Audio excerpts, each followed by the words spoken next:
Hi, I'm Angeline. I am in Snake Gulch, which is in the Arizona Strip portion of northern Arizona bordering Utah. I make these videos to drive home the point that the reason that the images that Native Americans left in the Southwest seem archaic is because they are archaic, but it doesn't mean that the people who made them are dead and gone. The same people who made these are alive and well today. If you visit any of the tribes in the American Southwest, you're visiting the same people that made these images thousands of years ago. In fact, those people visit these images, all images, not just these images, still visit these images and use them to remember their ancestors and to practice the same ceremonies that were used when these images were created. It's time for us to stop thinking of these as something of the past and think about it as something of people who are now. The petroglyphs here that have been painted again with paint, with pigment, these images, all of these images are considered to have power of their own. They're alive and they contain a spirit. When you come back later and paint over them and use them again by later people, the paint reactivates the images and brings the spirit back fresh. It's calling forth the image that was there originally and that continues to live in the rock. What's cool and amazing and wonderful about Snake Gulch is the length of time it was used by locals. And by locals, I mean Ancestral Puebloan and the people that became the Paiute used this land as archaic people, as basket maker era people, and as Pueblo era people from before the year 300 BC up until about the year 1200. And I'm standing in a fire pit right now. Can you see this? But I'm going to turn around and show you the land. The land is rich, loamy soil. This canyon runs for about 14 miles one way, all the way to Kaibab Creek, I think it is. And then from there, you can even go down the creek and eventually reach the Grand Canyon. This is a huge network of canyons that lead to the homeland, the place where the people, the Ancestral Puebloans, came up from the Grand Canyon. That's where they're from. That's where they emerged, was the Grand Canyon. So Snake Gulch is important to the Zuni and the Hopi and the Paiute, and it is full of the images that all of these people left on the rocks. I'm just going to do a little walkthrough right here and show you this. This is only the first shelter cave I've come to, it like the head of the canyon. We're going to go further and further and further and see more and more and more. And what we'll see is basket maker, archaic era, Pueblo, Fremont style, which actually comes from further north and east in Utah. All of these, and I will try to explain them as best I can from what I know. This cave is full of petroglyphs, which is actually pretty unusual for this canyon as I understand it. Most of what we'll see is pictographs, but this cave is full of petroglyphs. So I will just run you down the way here and let you see some of it.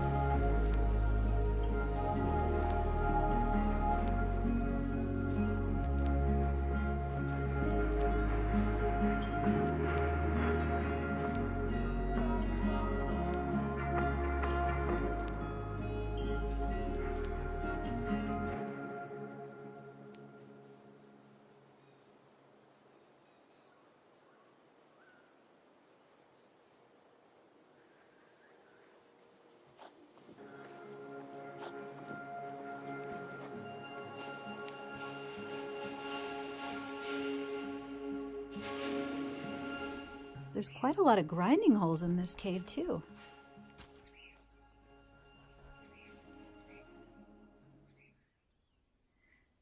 Take a look at this image. This one is really interesting because you see how it's an older image, there's patination on part of it, and it's been re-scratched. So this image was reactivated at a later time than it was originally made, not by painting it, but by re-scratching it. See the lighter portions?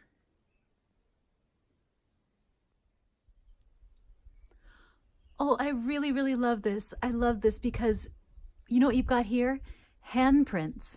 And this is so great because it puts you so close to the people who made this.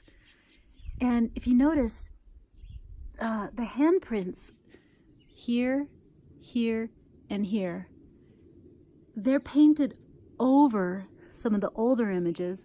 So this line, for example, the handprint is on top of it, but under some other images, layer upon layer of history dating for about 2,000 years.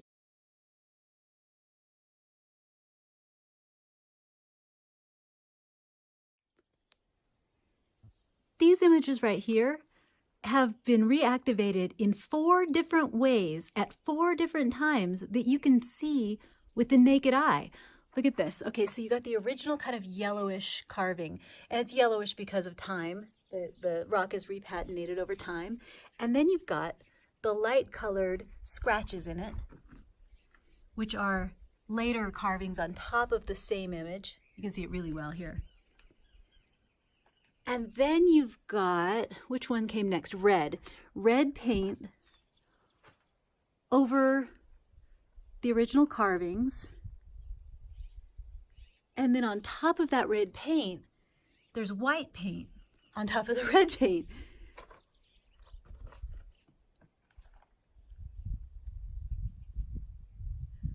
Now, I imagine that these have been activated many, many times more than 4, but we can identify, gosh, maybe even 5, because this is a different color of red pigment than this, for example. So just with the naked eye, there's white paint over red. Just with the naked eye, we can see 5 activations of just those 3 images. People of the late Archaic period, before the year 300 BC, are the first ones that started using this canyon. And they were the ones that first started horticulture.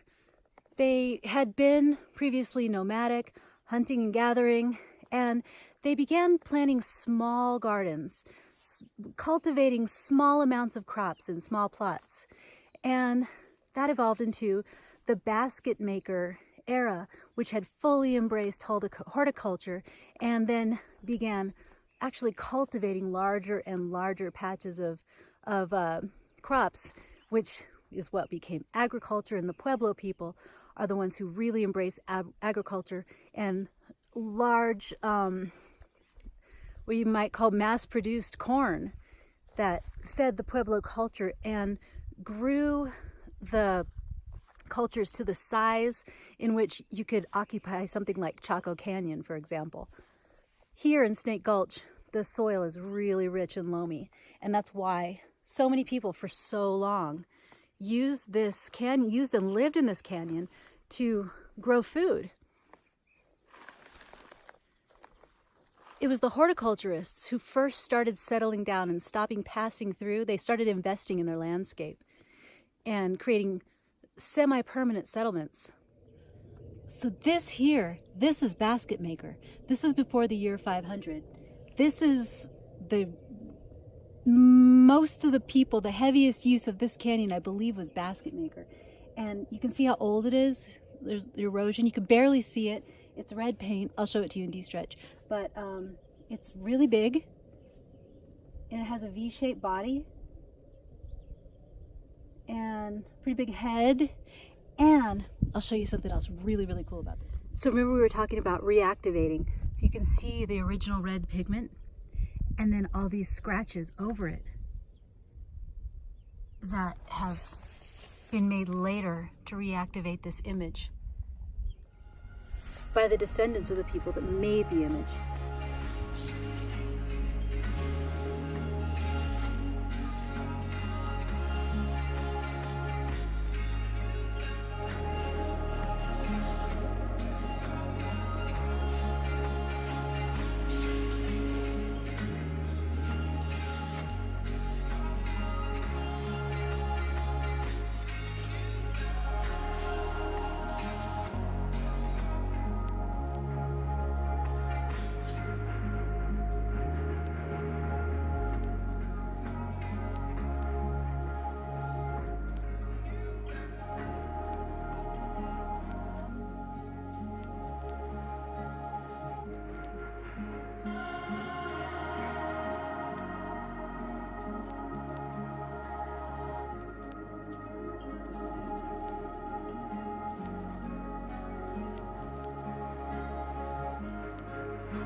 there are many different kinds of cupules used for many kinds of different things.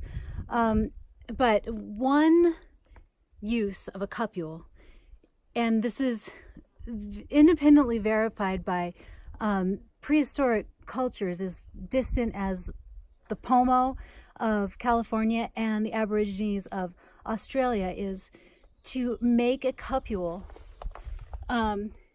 It's not the cupule you're making. You're actually pounding out pieces of a sacred rock so you can get the dust, the dirt, and use it in ceremony. You either ingest it, put it in your body, put it on your body, or just use it in some way ceremonially.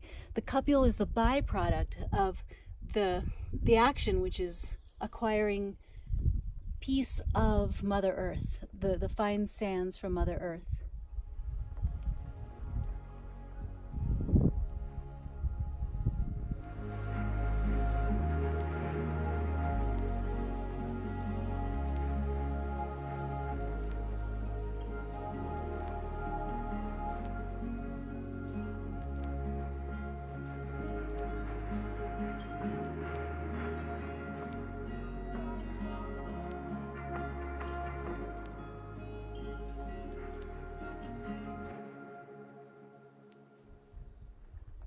All right, now don't laugh at me, but here we are in this alcove with all these pictographs down here on the bottom, which we'll look more closely at in a minute if some of them are still visible and not eroded away.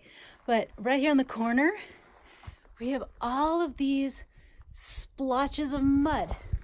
They look like, what do you call it? You know, when you're in class, when you chew up the paper and you spit wads.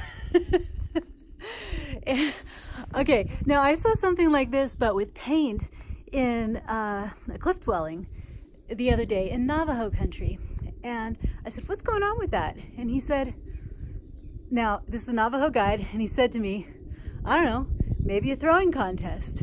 And I said, nah, come on, you're pulling my leg. Are you serious or are you joking? He said, well, at a Navajo wedding, you have, like, you know, later on, probably as people are getting rowdy, you have a mud fight. That's a thing.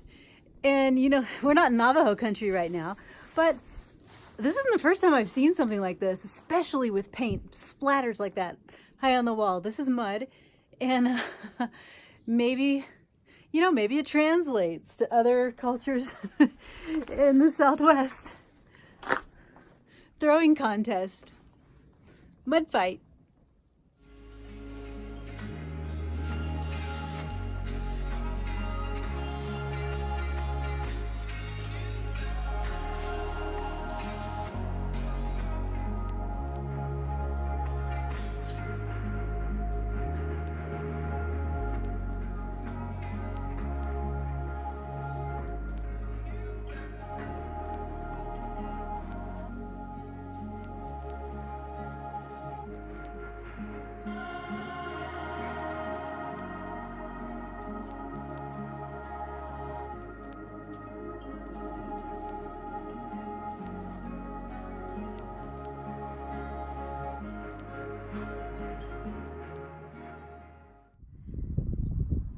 Here it looks like we have some different kinds of animals.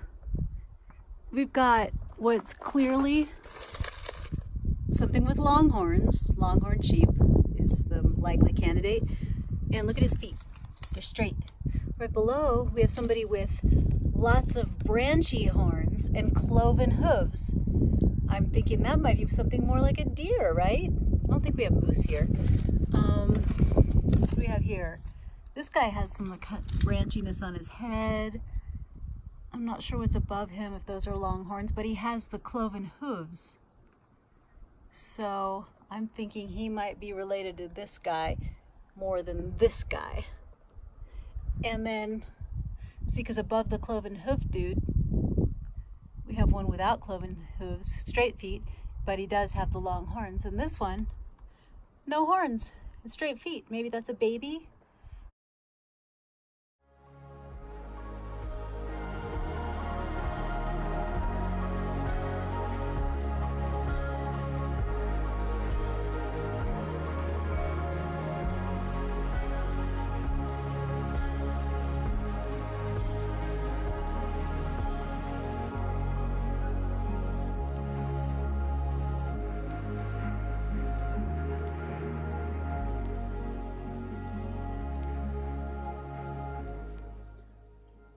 Oh my gosh, this one actually has one stripe of yellow paint.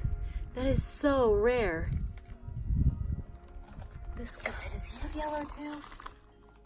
No. One stripe of yellow paint added later.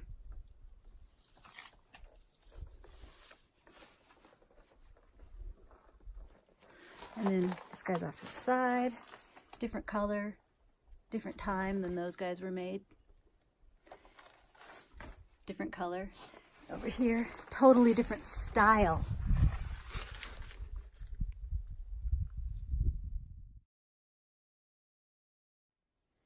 At first glance, I thought all these wavy lines were part of the same image, but now I see they've been added successively. So you've got these guys go together, I see. They're the same paint, same darkness, same age. But then as you go down the row, they've been added at different times. Look, they're all a little different shape, a little different color. And they get fainter and fainter. It's hard to tell which are the oldest ones. But look at this. You see, maybe we can tell by this because these guys are all here. And then this one starts to get painted over. This one entirely disappeared and got painted over later with a different color. These have almost completely disappeared. But I can't tell if they're the same color. I can't tell if maybe they were added later, if people keep getting added to the line. But as far as I can tell, there's 7 people there.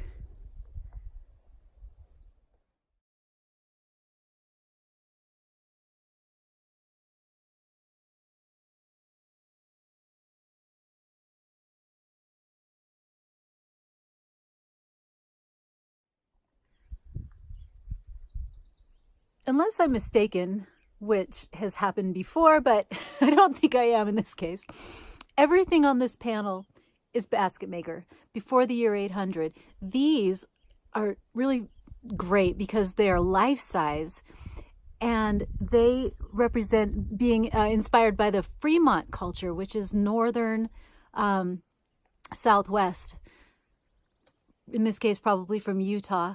And so what you're looking at is those would be like the eyes. This is the head, ear ornaments, and I don't know if that's hair. The person could be wearing a mask, and that's why the head is shaped that way and looks that way. This is like necklaces, a sash, and we have the arms, and you see the fingers articulated in black there. So faint legs coming down. Same over here. Now what's up in here, the middle guy? He's Cave Valley, I think, Cave Valley style, which is smaller, but still with that kind of triangular looking body and head over there too. But he's been actually filled in later with yellow paint. And right next to it, this image over here has been painted over with yellow paint, and it kind of looks like a huge animal is painted over him in yellow paint, the over at a later time. And what's kind of interesting is these 2 huge images are right next to this smaller one that's a totally different style, more like a stick figure. And I don't know, I mean, he looks kind of, the black looks sort of similar. Oh, wait a minute. I think he may have a body coming down. Oh yeah. Okay, I see. No, this is a whole other okay, so that's the head. This is the body. Long arms, and he has something coming up the top of his head. Oh. Wow. As I look closer at these, I see how many times these images have been reworked. So you've got these kind of black parts up here, really faint and weathered, and over there, over these, it's been scratched, and over the black here, the rest of the red was added. The red's on top of the black. I wonder if actually these are older black images, large images, of similar style, but these, the ornamentation, all the red, was added at a totally different time. This was definitely a different style, probably a little later than the larger images. And then the yellow definitely is later than all of it because it's painted on top of it.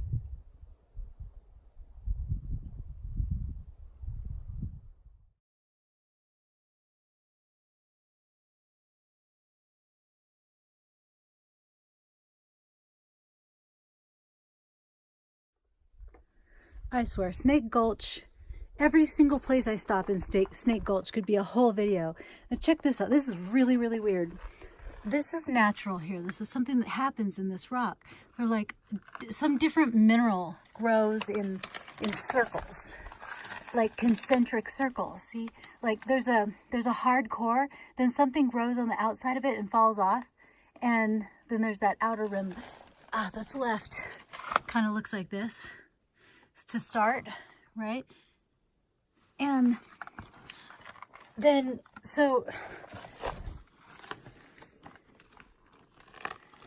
then there's these cupules. Now it's pretty smooth, but also that could be a whole pocket of one of these other things that is just completely fallen out. And then there's these. Those definitely look like they're ground by hand, but they could be that other thing. And then there's these right over this pictograph. Look at these crazy things. That's like, I can't even tell what kind of rock is. That's a hard core. It looks like you'd think like a tool was used, right? To bang in there, like a metal tool was used to core that out. And maybe it was, except for the fact that there's all these natural ones that do that. See? All these natural concentric circles. Look at those. I mean, that's a whole, like, almost like a quartz or something inside the circle. And you can see, oh yeah, you can see that one. It's about to bust out of its divot there, out of its cupule. That whole harder rock is gonna fall out and leave a cupule like those over there. That's what that is. So they're different minerals, and maybe they fall out in circles. Look at that one, see? The outer rim falls out first. So this is a great example of the landscape making itself significant symbolically. And so people noticing that and coming along and interacting with it, with their paint. Por ejemplo, aquí. Those are about the size of a small child.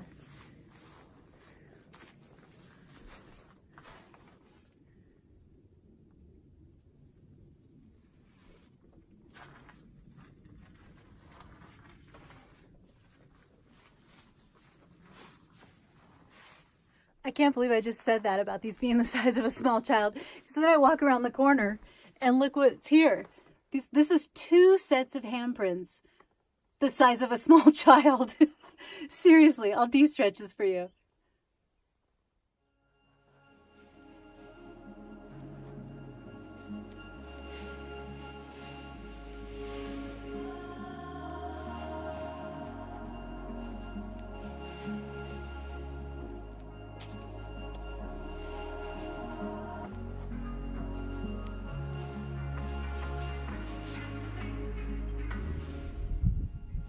Here we have some ruins of a small dwelling up there. Here you can really clearly see the difference between water stains and smoke stains up here in this cliff dwelling. These are water.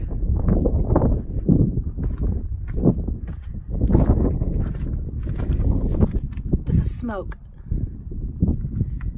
It looks smokier. Water. Hard and dark.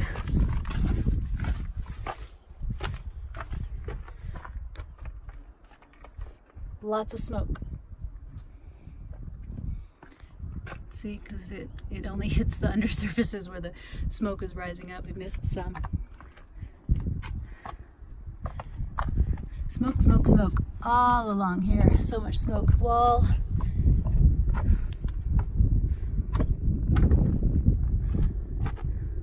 Tiny room, maybe storage. Wall.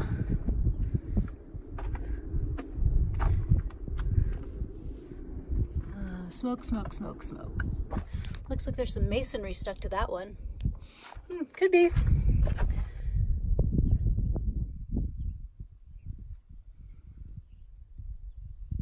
This is the hand of the person that made this wall.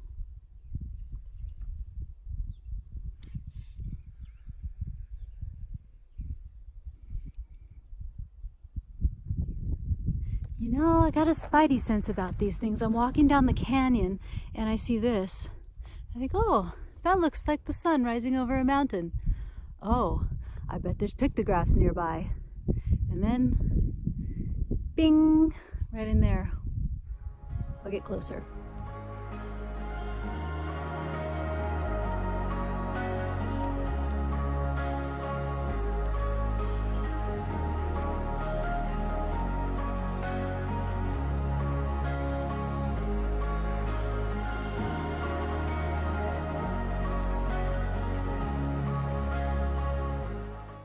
And right under it too, right in there and over here.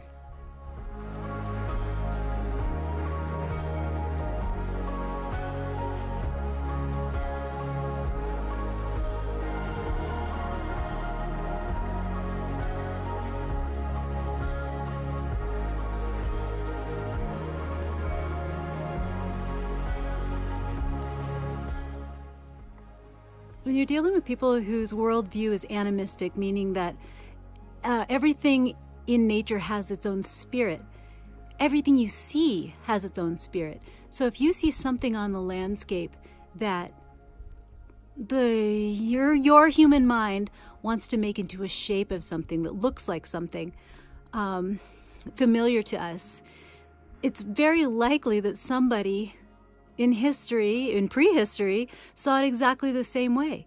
And because those people had believed in a universe that was, this rock would be equally alive as a person, for example, it would become like a spiritual site or a sacred site or an important site or meaningful site.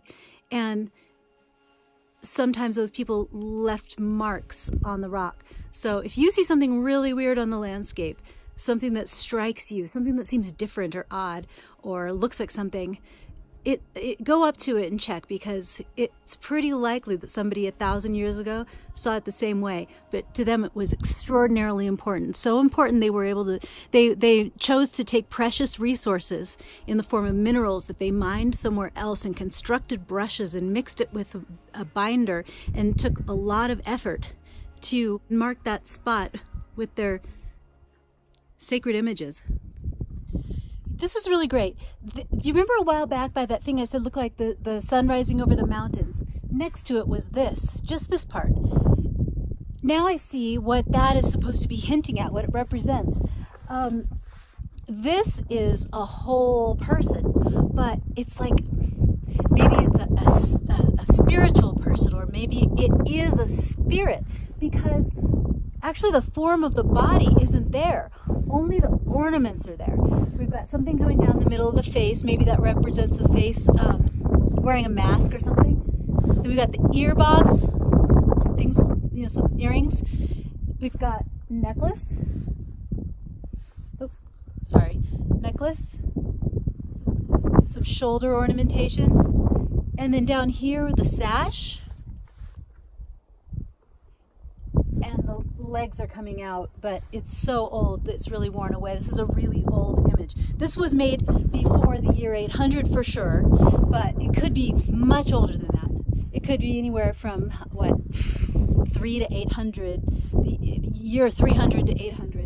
So a lot of it's worn away, but I love how the form of the person, it just doesn't exist. It's the spirit that's there, and just I guess the material items are the only things that show on this invisible person. I just noticed something else really important about the invisible man. So sometimes these people carry heads or scalps or something like that, and that's hanging from his hand. See the double line right there? That's his sash. That's about at his waist level. And then next to it, something dangling from his hand. He's got a head or a scalp or a mask or something he's holding.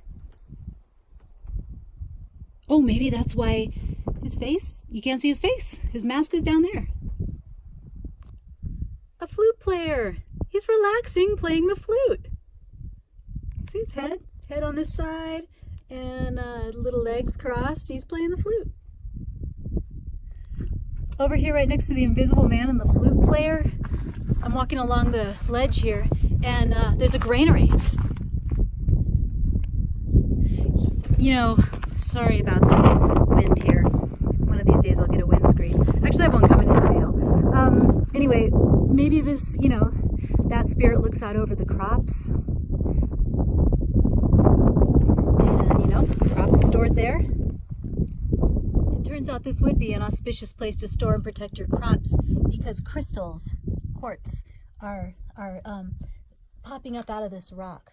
Protect what you're storing there.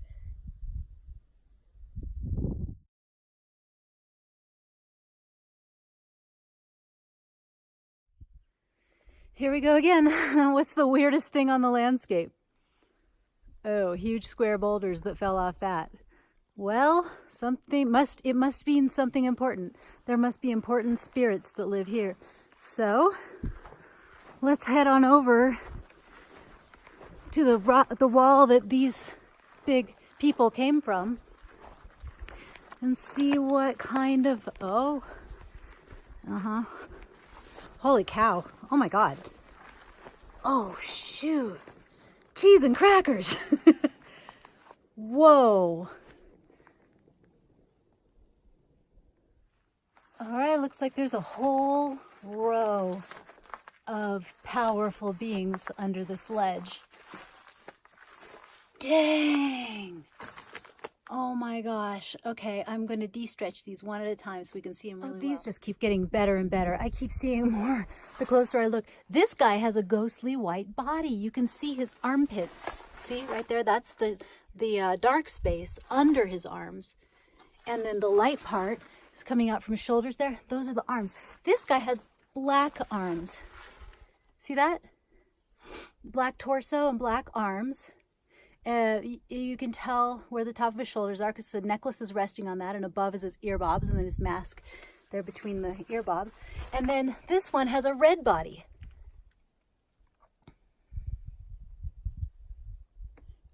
This guy here has 4 colors. He's got red, white, yellow, and black.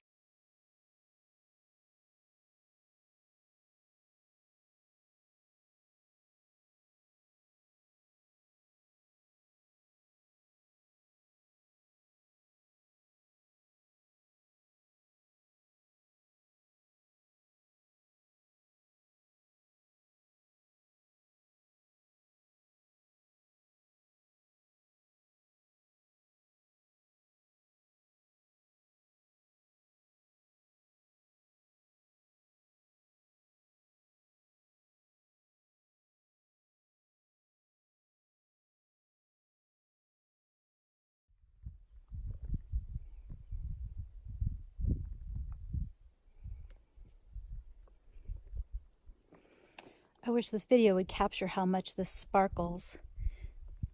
One of these huge rocks in front of the pictographs has all this layer of quartz painted over it.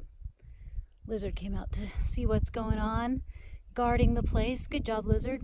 Thank you for letting me pass. Oh yes, I forgot to leave some sacred tobacco. Thank you for reminding me.